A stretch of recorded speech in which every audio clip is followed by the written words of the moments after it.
నమస్కారం city news కి స్వాగతం. స్వర్ణాంధ్ర స్వచ్ఛాంధ్రలో భాగంగా కలెక్టరేట్ నుండి వెంకటేశ్వర విజ్ఞాన మందిరం వరకు ర్యాలీ జరిగింది. ఈ ర్యాలీని ఎమ్మెల్యేలు గల్లా మాధవి, నసీర్ అహ్మద్, కమిషనర్ పులి శ్రీనివాసులు జెండా ఊపి లాంఛనంగా ప్రారంభించారు. రాష్ట్ర ప్రభుత్వం ప్రతిష్టాత్మకంగా చేపట్టిన స్వర్ణాంధ్ర స్వచ్ఛాంధ్ర కార్యక్రమంలో భాగంగా జరిగిన ర్యాలీలో ఎమ్మెల్యేలు గల్లా మాధవి, నసీర్ అహ్మద్, జేసీ భార్గవతేజ, ఇన్ఛార్జ్ మేయర్ సజ్జీల, కమిషనర్ పులి శ్రీనివాసులు పాల్గొన్నారు. ఈ సందర్భంగా వారు మాట్లాడుతూ ప్రతి 3వ శనివారం చేపట్టే స్వర్ణాంధ్ర స్వచ్ఛాంధ్ర కార్యక్రమంలో భాగంగా ఈ చెక్, ఈ వేస్ట్ మేనేజ్మెంట్ పై ప్రజలకు అవగాహన కలిగించేందుకు ఈ ర్యాలీ చేపట్టామని చెప్పారు. రానున్న తరాలకు ఆరోగ్యకరమైన వాతావరణాన్ని అందించేందుకు ఈ కార్యక్రమం ముఖ్యమంత్రి చంద్రబాబు నాయుడు చేపట్టారని వివరించారు. ఈ వేస్ట్ ను రీసైక్లింగ్ చేసి పర్యావరణాన్ని కాపాడడమే కాకుండా సంపద సృష్టించవచ్చని చెప్పారు. ఈ కార్యక్రమంలో కార్పొరేషన్ అధికారులు, డ్వామా అధికారులు, కార్పొరేటర్లు, విద్యార్థులు పాల్గొన్నారు. మన రాష్ట్రంలో ఉన్నటువంటి వేస్ట్ మొత్తం కూడా కలెక్ట్ చేసుకొని అక్కడ ప్రాసెసింగ్ యూనిట్ తీసుకెళ్లి సైంటిఫిక్ మెథడ్లో ప్రాసెస్ చేసేదానికి తగిన చర్యలు తీసుకుంటాం. దానిలో భాగంగా మనం గుంటూరు నగరపాలక సంస్థలో కూడా మరి 57 వార్డ్స్ ఉన్నాయి, ఎలక్షన్ వార్డ్స్. 57 వార్డ్స్లో కూడా RRR సెంటర్స్ పెట్టడం జరిగింది. ఈ RRR సెంటర్స్లోని ఈ వేస్ట్ కలెక్షన్ కూడా మరి కొన్ని పాయింట్స్ పెట్టుకొని అక్కడ సపరేట్గా సిబ్బందిని పెట్టుకొని ఈ రోజు నుంచి ఈ వేస్ట్ కలెక్షన్ స్టార్ట్ చేస్తాం. అట్లాగే గౌరవ కలెక్టర్ గారు ఇచ్చినటువంటి ఆదేశాల మేరకు మన జిల్లాలో ఉన్నటువంటి అన్ని ప్రభుత్వ కార్యాలయాల్లో ఏదైతే ఈ వేస్ట్ పడుందో అనవసరంగా అదంతా కూడా మనం ప్రొక్యూర్ చేసుకొని గుంటూరు నగరపాలక సంస్థగా చేరుస్తున్నారు. ఈరోజు మనందరం కూడా ఆరోగ్యంగా, ఆహ్లాదభరితంగా ఉండాలి అంటే మన పర్యావరణం, మన పరిసరాలు ఎంతో శుభ్రంగా ఉండాల్సిన అవసరం ఉంది. ఈ నేపథ్యంలోనే గౌరవ ముఖ్యమంత్రి గారి ఆదేశాల మేరకు మనం స్వచ్ఛ దివస్ అంటే ప్రతి 3వ శనివారాన్ని స్వచ్ఛ దివస్గా స్వచ్ఛాంధ్రప్రదేశ్కి అడుగులు వేసే ప్రయత్నం చేస్తూ ఉన్నాము. ఆ కార్యక్రమంలో భాగంగానే ఈ వారం ఈ వేస్ట్ మేనేజ్మెంట్ అనే థీమ్ని తీసుకొని ముందుకు వెళ్తూ ఉన్నాము. మరి ఎలక్ట్రానిక్స్ ద్వారా వచ్చే ఎన్నో రకాలైన ఇబ్బందులు, వాటి అవసరాలు అయిపోయిన తర్వాత వాటిని పక్కన పడేస్తున్నప్పుడు అది పర్యావరణానికి తీసుకొస్తున్న ప్రమాదాన్ని గుర్తిస్తూ ఈరోజు దాన్ని ఎలా మేనేజ్ చేయాలి అనే ఒక అవగాహన సదస్సు గౌరవ సిఎస్ గారు, కమిషనర్ గారు అండ్ గౌరవ క్లీన్ ఆంధ్ర, క్లీన్ నగరాలు, ఇలా ప్రతి ఒక్కటి కూడా ఈ యొక్క కార్యక్రమం ద్వారా మన ప్రజలకి ఒక అవగాహన కూడా తీసుకొస్తాము. మనం పరిశుభ్రంగా ఉంటే మన చుట్టుపక్కల వాళ్ళు కూడా పరిశుభ్రంగా ఉంటారు. మనం బాగుంటే కాదు అని మనతోని పక్కన వాళ్ళు కూడా బాగుండాలి అనే ఒక ఈ కార్యక్రమం ఏర్పాటు చేయడం జరిగింది. ఈ వేస్ట్ ద్వారా కూడా చాలా హానికరమైన ఎలక్ట్రికల్ వస్తువులు వస్తున్నాయి. మన ప్రపంచంలో 5% ఈ వేస్ట్ కూడా పెరుగుతుంది. కాబట్టి ఒక సలహా అంటే గుంటూరు నగరంలో ఈ వేస్ట్ కేంద్రాలు ఏర్పాటు చేస్తే 200 కేజీల ప్లాస్టిక్ కానివ్వండి, 100 కేజీల ఒక బ్యాటరీస్ కానివ్వండి, మనం అందరం కూడా ఇదొక మేనేజ్మెంట్ చేసుకుంటే ప్రజలకి మంచి అవగాహన కానివ్వండి, ప్రజలకి మంచి చేయాలనే ఉద్దేశంతో ఈ యొక్క కార్యక్రమం చేసుకోవటం జరుగుతుంది. స్వర్ణాంధ్ర స్వచ్ఛాంధ్ర కార్యక్రమంలో రాష్ట్ర chief secretary K Vijayanand, Swachhandhra corporation chairman Pattabhiram పాల్గొన్నారు.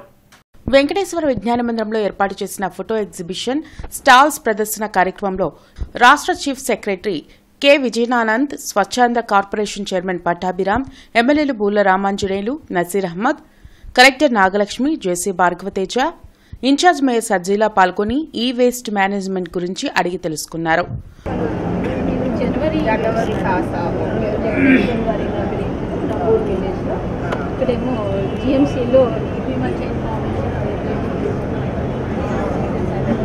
Prevent pollution caused by electronic waste. Keep the love alive by recycling and making the earth. Municipal corporation ఆధ్వర్యంలో ఈ చెక్, ఈ వేస్ట్ మేనేజ్మెంట్ పై వెంకటేశ్వర విజ్ఞాన మందిరంలో అవగాహన కార్యక్రమం జరిగింది. ముఖ్య అతిథులుగా రాష్ట్ర chief secretary K Vijayanand, Swachhandhra corporation chairman Pattabhiram పాల్గొన్నారు. వెంకటేశ్వర విజ్ఞాన మందిరంలో జరిగిన అవగాహన కార్యక్రమంలో ఎమ్మెల్యేలు Burla Ramanjaneyulu, Naseer Ahmed, collector Nagalakshmi, JC Bhargavateja, in charge mayor Sajjila పాల్గొన్నారు. స్వర్ణాంధ్ర సాధనలో భాగంగా రాష్ట్ర వ్యాప్తంగా 3వ శనివారం స్వచ్ఛాంధ్ర కార్యక్రమం చేపడుతున్నామని చీఫ్ సెక్రటరీ విజయానంద్ వెల్లడించారు. ఈ వేస్ట్ ను ఏ విధంగా రీసైక్లింగ్ చేయవచ్చనే అంశంపై ప్రజలకు పూర్తిగా అవగాహన కలిగించాలని సూచించారు. ఈ వేస్ట్ నీటిలో కలవడం వలన, దాని నుంచి వచ్చే రేడియేషన్ వలన ప్రజలకు ఎంతో నష్టం కలుగుతుందని తెలిపారు. మన రాష్ట్రాన్ని స్వచ్ఛాంధ్రగా మార్చేందుకు ప్రతి ఒక్కరూ సహకరించాలని కోరారు. స్వర్ణాంధ్ర స్వచ్ఛాంధ్ర ఉద్యమం రాష్ట్రంలో మొదలైందని చైర్మన్ పట్టాభిరామ్ అన్నారు. రాష్ట్రంలో సుమారు 100 శాఖలు ఈ స్వచ్ఛాంధ్రపై పనిచేస్తున్నాయని అన్నారు. ప్రతి ఒక్క ఎలక్ట్రానిక్ గ్యాడ్జెట్లు సక్రమమైన పద్ధతిలో ఈ వేస్ట్ మేనేజ్మెంట్ చేయకపోతే పర్యావరణానికి ఎంతో నష్టం కలుగుతుందని హెచ్చరించారు. నేడు ప్రపంచంలో అత్యధిక ఈ వేస్ట్ మన దేశంలోనే జనరేట్ అవుతుందని అన్నారు. గత ప్రభుత్వం చెత్త పన్ను వేసి ప్రజల వద్ద డబ్బు వసూలు చేసిందని గుర్తు చేశారు. కానీ నేటి ప్రభుత్వం అదే చెత్తకు ప్రజలకు డబ్బులు ఇచ్చి తీసుకుంటుందని పట్టాభిరామ్ చెప్పారు. 2019-24 మధ్య పరిపాలన చేసినటువంటి ప్రభుత్వం ఆనాడు చెత్త పన్ను వేసింది, మీ పైన చెత్త పైన పన్నేసి వసూలు చేసింది. కానీ ఇవాళ ఈ ప్రభుత్వం అదే చెత్తకి ఎదురు మీకు డబ్బులు ఇస్తామంటా ఉన్నాం. ఇవాళ మీ ఇంట్లో ఉన్నటువంటి చెత్తకి ఇవాళ ఈ ప్రభుత్వం ఎదురు డబ్బులు ఇచ్చే కార్యక్రమానికి శ్రీకారం చుడుతూ ఉంది. ఆ వ్యత్యాసాన్ని మీరు గమనించాలి. గతంలో చెత్త పేరుతో మీ జేబులకు చిల్లు పెడితే ఇవాళ అదే చెత్త నుండి సంపద సృష్టించవచ్చు, అదే చెత్త నుండి మనం ఆదాయాన్ని సమకూర్చుకోవచ్చు అని చెప్పి ఇటువంటి కార్యక్రమాల ద్వారా మేము రుజువు చేస్తూ ఉన్నాం. Waste to wealth is a reality. అతి త్వరలోనే మేము ఒక టార్గెట్ పెట్టుకున్నాం. ఇవాళ గౌరవ చీఫ్ సెక్రటరీ గారి సమక్షంలో చెప్తూ ఉన్నాం. రాష్ట్ర బడ్జెట్లో రెవెన్యూ ఫ్రమ్ వేస్ట్ అనే ఒక కాలం కూడా అతి త్వరలో తీసుకురావాలన్నది మా సంకల్పం. నేడు సమాజాన్ని వాయు కాలుష్యం, వాతావరణ నేటి మనిషి ఆయుష్ 76 సంవత్సరాలు ఉండగా దానిని 86 సంవత్సరాలకు పెంచేందుకు చంద్రబాబు నాయుడు ప్రయత్నాలు చేస్తున్నారని ఎమ్మెల్యే బూర్ల రామాంజనేయులు వెల్లడించారు. నేను కలెక్టర్గా ఉన్నప్పుడు ఇలాంటి కార్యక్రమాల్లో నేను చెప్పింది ఏంటంటే వాటర్ పొల్యూషన్ చెప్పా, సాయిల్ పొల్యూషన్ చెప్పా, ఎయిర్ పొల్యూషన్ చెప్పా. కానీ ఇప్పుడు టెక్నాలజీ, ఐటీ పొల్యూషన్, ఈ చెక్ అంటున్నారు, ఈ పొల్యూషన్ అంటున్నారు. ఇది ఎంత దారుణంగా ఉంటుందో, ఎంత దారుణంగా ఉంటుందో అంటే ఒక మాట చెప్తా. ప్రపంచంలోనే ప్రతి 6 మందిలో మనం ఒకరు ఉంటాం. 141 కోటి జనాభా, 120 కోట్ల జనాభా చేతిలో సెల్ ఫోన్ ఉంటుంది. 121 కోట్ల జనాభా ఇంట్లో టీవీ ఉంటుంది. 1 కోటి జనాభా ఇంట్లో 100 కోట్ల జనాభా ఇంట్లో ఖచ్చితంగా మిక్సీలు ఉంటాయి. ఇక మీరు చూస్తే ల్యాప్టాప్లని, మళ్ళా వాషింగ్ మిషన్లని, అన్ని ఎలక్ట్రానిక్ వస్తువులు ఏవైనా ఉన్నా వాటన్నిటి యొక్క వేస్ట్ చాలా భయంకరమైనటువంటిది. ఎక్కడో ఒక పశువు చనిపోతే దాని నుంచి వచ్చే వాసన 3 రోజులు ఉంటుంది అంటే, కానీ ఇది వాసన ఇవ్వదు. కానీ మన శరీరాన్ని దహించేస్తుంది, మన ఆయువుని చేస్తుంది, మన శ్వాసను అడ్డుపడుతుంది. ఇది అతి భయంకరమైనటువంటిది.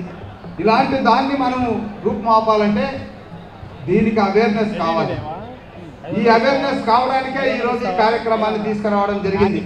ఆంధ్రప్రదేశ్ను స్వచ్ఛాంధ్రగా ఏర్పాటు చేసేందుకు చంద్రబాబు నాయుడు ఎంతో కృషి చేస్తున్నారని ఎమ్మెల్యే నసీర్ అహ్మద్ అన్నారు. వాడకంలో లేని ఎలక్ట్రానిక్ పరికరాల వలన ఎటువంటి ప్రమాదం ఉందో ప్రజలకు అవగాహన కలిగించాలని తెలిపారు.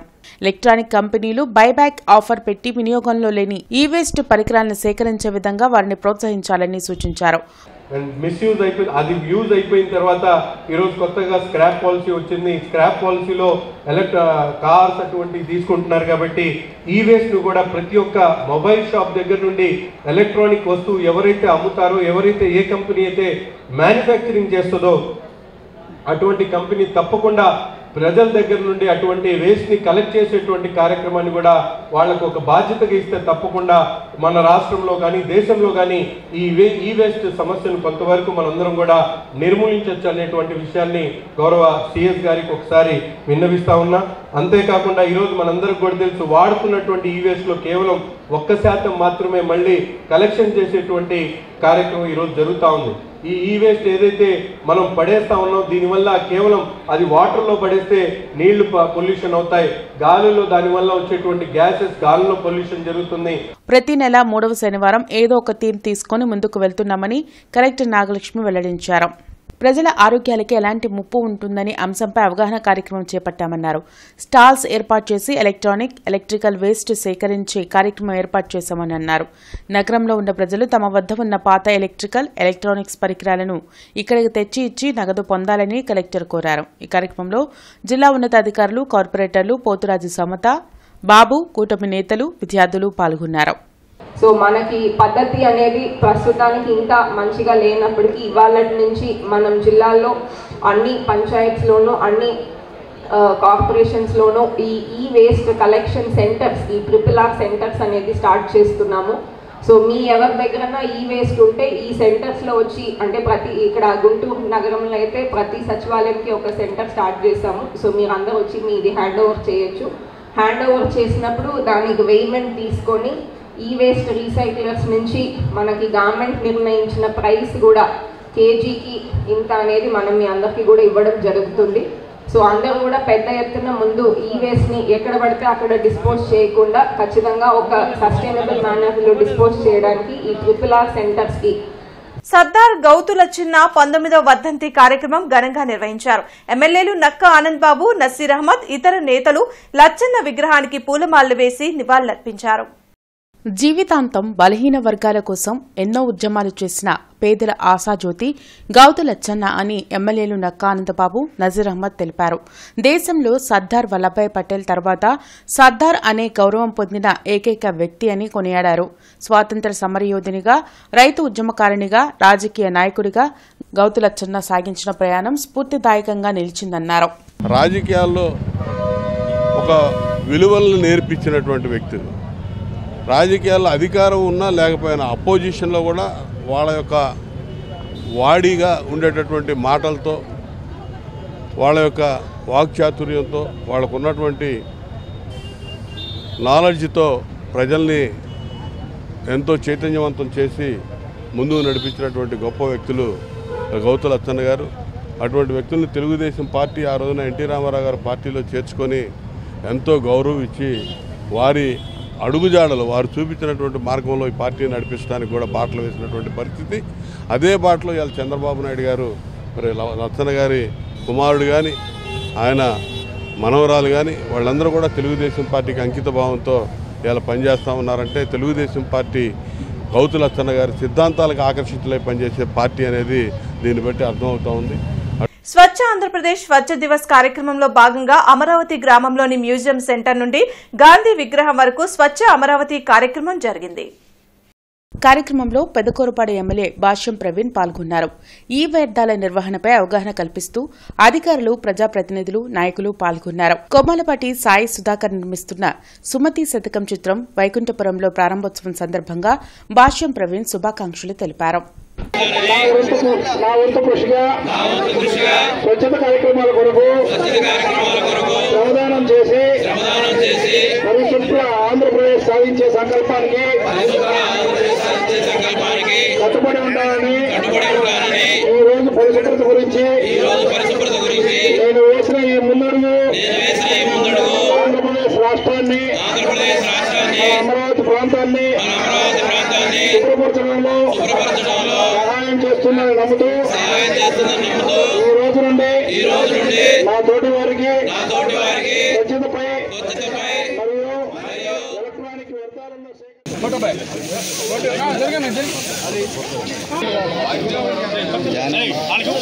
విలువలు, విశ్వసనీయతే ఆభరణాలుగా నిబద్ధత గల రాజకీయాలు చేసిన వ్యక్తి గౌతు లచ్చన్న అని వైసీపీ నగర అధ్యక్షురాలు నూరి ఫాతిమా తెలిపారు.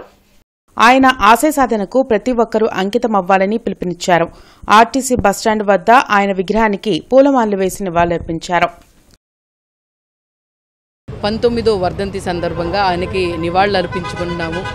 నిజంగానే ఒక ఫ్రీడమ్ ఫైటర్ ఏ విధంగా మనం ఈరోజు బిఆర్ అంబేద్కర్ గారు కానీ, గాంధీ గారు కానీ ఏ విధంగా మనం వాళ్ళందరి ఆశయాలను ఎలా తీసుకెళ్తున్నామో అలాగే ఈయన కూడా ప్రతి ఒక్కటి చాలా చిన్న వయసులో 21 సంవత్సరాల్లోనే ఆయన జైలుకి వెళ్ళారు. ఎందుకనంటే దాండీ మార్చ్ కానీ లేకపోతే సత్యాగ్రహ కానీ ఇవన్నీ ప్రతి ఒక్క ఫ్రీడమ్ దాంట్లో కూడా చేసే ప్రతి ఒక్క దీంట్లో కూడా ఈయన కూడా ఒక పాత్ర నాది కూడా ఉండాలి అని చెప్పి ఆలోచన చేసి ఆయన వంతు ఆయన కూడా కృషి చేసి ఒక లెజిస్లేటివ్ మెంబర్, ఒక ఎమ్మెల్యేగా ఉండి ఆయన మరి ప్రతి విషయంలో కూడా నేను ఉన్నాను అని చెప్పి ఒక భరోసా ఇచ్చి ఆ టైంలోనే ప్రతి ఒక్క ఫ్రీడమ్ ఫైటర్కి కూడా ఆయన వంతు ఆయన చేసుకుంటూ వచ్చారు. ఆయన ఆశయాల్ని ముందుకు తీసుకెళ్దాం, ఆయన్ని ఎప్పుడు గుర్తుపెట్టుకుందాం, మన వాళ్ళు కూడా రాబోయే తరాలని కూడా గుర్తుపెట్టుకునే విధంగా ఆయన్ని స్మరించుకుంటూ ఆయనకి నివాళులు అర్పించుకుందాం. Thank you. ఏఐవైఎఫ్ జాతీయ మహాసభలు తిరుపతిలో జరగనున్నాయి. మే 15వ తేదీ నుండి 18వ తేదీ వరకు మహాసభలు కొనసాగనున్నాయి. తిరుపతిలో జరగనున్న ఏఐవైఎఫ్ జాతీయ మహాసభ సందర్భంగా యువతకు ఉద్యోగ అవకాశాలు కల్పించాలని డిమాండ్ చేయనున్నట్లు ఏఐవైఎఫ్ నేత వలి తెలిపారు. ప్రధాని మోడీ గాని సీఎం చంద్రబాబు గాని ఉద్యోగాల భర్తీ ఊసెత్తడం లేదని అన్నారు. మే 2వ తేదీన ప్రధాని మోడీ అమరావతికి రానున్న నేపథ్యంలో ప్రత్యేక హోదా అంశాన్ని ప్రస్తావించాలని వలి సీఎం చంద్రబాబుకు సూచించారు. ఈ సందర్భంగా మహాసభల పోస్టర్లను ఆవిష్కరించారు.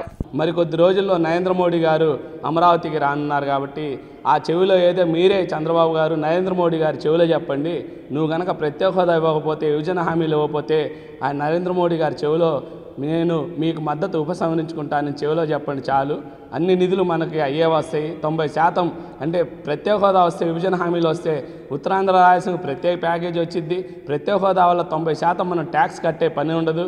దాదాపు అన్ని రంగాల సంస్థలు కూడా మనం వాళ్ళని కలవకుండానే వచ్చి వాళ్ళే పరిశ్రమలు స్థాపించడానికి వీలు కలిగింది. కాబట్టి ఖచ్చితంగా చంద్రబాబు నాయుడు గారు ఆ చెవులు మేము మీకు చెప్పడం కాదు, మీరే నరేంద్ర మోడీ గారు చెవులే చెప్తే బాగుంటుంది. సంపద సృష్టి ఆ విధంగా చేయాలి తప్పించి మీరు అలా కాకుండా మా చెవులో చెప్పండి అని ప్రజల చెవులు పూలు పెట్టమాకండి. ఆయన చెప్పిన మాటని చేయకపోయిందే కాకుండా ఇప్పుడు రేపు మెగా డిఎస్సి వస్తుంది, రిలీజ్ చేస్తామని ఫేస్బుక్లో వాటిల్లో అనేక సందర్భాల్లో స్టేట్మెంట్ల రూపంలో వాళ్ళ గ్రూపుల్లో వదులుతూ ఉన్నారు. మీరు వయోపరిమితి 47 సంవత్సరాలకి పెంచి గనక, ఎందుకంటే వైఫల్యం మీ వైపు ఉంది కాబట్టే ఇంతవరకు మీరు గత ప్రభుత్వం మెగా డిఎస్సి ఇవ్వలేదు. ఇప్పుడు మీరు వచ్చాక మెగా డిఎస్సి ఇస్తారన్నారు కాబట్టి, ఇప్పుడు అధికారంలోకి వచ్చారు కాబట్టి మీరు కూడా గత ప్రభుత్వం మళ్ళీ కాకుండా మీరు 47 సంవత్సరాలకి మెగా డిఎస్సి పెంచడం ద్వారా యువతుల్ని మీరు చెప్పిన మాట నిలబెట్టుకున్న వాళ్ళు అవుతారని అఖిల భారతీయ జన సమైక్యగా మేము విజ్ఞప్తి చేస్తా ఉన్నాం. ఆర్టీసీ బస్టాండ్ వద్ద గౌతు లచ్చన్న వర్ధంతి కార్యక్రమం జరిగింది. పలు పార్టీల నేతలు, ప్రముఖులు లచ్చన్న విగ్రహానికి పూలమాలలు వేసి నివాళులర్పించారు. బడుగు బలహీన వర్గాల గొంతుకగా వారి అభ్యున్నతికి ఎంతగానో కృషి చేసిన వ్యక్తి గౌతు లచ్చన్న అని టీడీపీ బీసీసీఎల్ విభాగం అధ్యక్షులు వేబులకొండ శ్రీనివాస్ రావులమ్మని తెలిపారు. లచ్చన్న విగ్రహానికి పూలమాల వేసి నివాళులర్పించారు. ఈ రోజున గుంటూరు విగ్రహ కమిటీ ఆధ్వర్యంలో ఘనంగా గౌతు లచ్చన్న గారికి 19వ వర్ధంతి సందర్భంగా నివాళులర్పించడం జరుగుతుంది. ఆనాడు గాంధీ గారి పిలుపు మేరకు క్విట్ ఇండియా ఉద్యమాలు మరియు ఉప్పు సత్యాగ్రహాలు లాంటి ఎన్నో స్వతంత్ర ఉద్యమాల్లో పోరాడి ఆ రోజున జైలుకి వెళ్ళిన పరిస్థితి. ఈ రోజున వారి వారసులుగా తెలుగుదేశం పార్టీలో వాళ్ళ అబ్బాయి కానీ వాళ్ళ మనవరాలు గౌతు శిరీష గారు కానీ ఈ రోజున ప్రజలకి ఎంతో సేవ చేస్తున్న పరిస్థితి మనం చూసాం. ఈ దేశంలోనే ప్రజలందరూ ఈ రోజున సర్దార్ గౌతు లచ్చన్న గారి ఆశయాలని, ఆదర్శాలని ముందుకు తీసుకొని వెళ్ళాలని, అలాగే తెలుగుదేశం పార్టీ కూడా వారి ఆశయాలని, ఆదర్శాలని ముందుకు తీసుకెళ్లడంలో ఎప్పుడూ ప్రథమ స్థానంలో ఉండదని తెలియజేసుకుంటూ, ఈ స్వతంత్ర సమర ఉద్యమంలో ఈయన బీసీలకి మరియు మా గీత కార్మికులకి ఐక్యత కోసం కృషి చేసి వారికి ఎన్నో సేవలు చేశారు. ఆయన గురువు గారు ఎన్జి రంగా గారు ఎంపీగా ఓడిపోతే ఈయన స్థానానికి రిజైన్ చేసి ఆయన్ని గెలిపించుకున్న మహానుభావుడు. మొన్న ప్రభుత్వం ప్రకటించిన ఈ విగ్రహ కమిటీలో అధికారికంగా కార్యక్రమంగా ఒక 15-20 దాకా అధికార కార్యక్రమంగా విగ్రహ కమిటీలు ప్రకటించింది, జయంతిలు, వర్ధంతులు. అట్లానే మా దురదృష్టం ఏంటంటే ఇప్పుడున్న ప్రభుత్వము లచ్చన్న గారంటేనే మావాడు అని చెప్పుకుంటున్న ఈ ప్రభుత్వం లచ్చన్న గారి జయంతిని అధికారికంగా ప్రకటించకపోవటం మా దురదృష్టం. కనీసం నెక్స్ట్ జయంతి కన్నా అధికారికంగా ప్రకటించేట్టుగా మేము అందరం ప్రభుత్వం మీద ఒత్తిడి చేస్తాము. నెక్స్ట్ జయంతి కూడా అధికారికంగా ప్రకటించకపోతే ఇంక మీ ప్రభుత్వం మావాడు అని చెప్పుకుంటున్న లచ్చన్న గారు. ఆంధ్రప్రదేశ్ ప్రభుత్వం సృజనాత్మకత సంస్కృతి సమితి, భాషా సాంస్కృతిక శాఖ సౌజన్యంతో సినీ నటుడు డాక్టర్ చిట్టినేని లక్ష్మీనారాయణ ఆధ్వర్యంలో స్వర్ణాంధ్ర నాటకోత్సవాలు అన్నమయ్య కళావేదికలో జరుగుతున్నాయి. గార్డెన్స్ వెంకటేశ్వర స్వామి దేవాలయం ప్రాంగణంలోని అన్నమయ్య కళా వేదికలో గత 2 రోజులుగా స్వర్ణాంధ్ర నాటకోత్సవాలు జరుగుతున్నాయి. ఆలయ పాలక మండలి ఉపాధ్యక్షులు లంకా విజయబాబు జ్యోతి ప్రజ్వలన చేసి కార్యక్రమాలను ప్రారంభించారు. అనంతరం కళారత్న డాక్టర్ చిట్టినేని లక్ష్మీనారాయణ దర్శకత్వం వహించిన కవిరాజు విజయము పద్యరూపక టెలిఫిల్మ్ ప్రదర్శన చూపరులను విశేషంగా ఆకట్టుకుంది. ఈ కార్యక్రమంలో దూరదర్శన్ ప్రోగ్రాం డైరెక్టర్ ఏవి కృష్ణమోహన్, కళారత్న హంస అవార్డు గ్రహీత సిహెచ్ మస్తానయ్య, ఆలోకం పెద్దబ్బయ్య, డాక్టర్ ముత్తవరపు సురేష్ పాల్గొన్నారు. ఇక్కడ స్వర్ణాంధ్ర నాటకోత్సవాలు నిర్వహించుకుంటా ఉన్నాం. మీ అందరి ఆధారాలతో స్వామివారి ఆశీస్సులతో నిన్నటి కార్యక్రమం శ్రీకృష్ణ తులాభార నాటకం విజయవంతంగా జరుపుకున్నాం. ఈరోజు 2వ రోజు కార్యక్రమంగా కవిరాజు త్రిపురనేని రామస్వామి చౌదరి గారి రచనల ఆశయాలను ఈనాటి తరానికి తెలియజేయడం కోసం ప్రముఖ రచయిత నాగార్జున యూనివర్సిటీ పూర్వ రిజిస్ట్రార్ గారైనటువంటి శ్రీ రావెల సాంబశివరావు గారు రచించిన కవిరాజు విజయం అనే నాటకాన్ని ఈ వార్తలు ఇంతటితో సమాప్తం. నమస్కారం.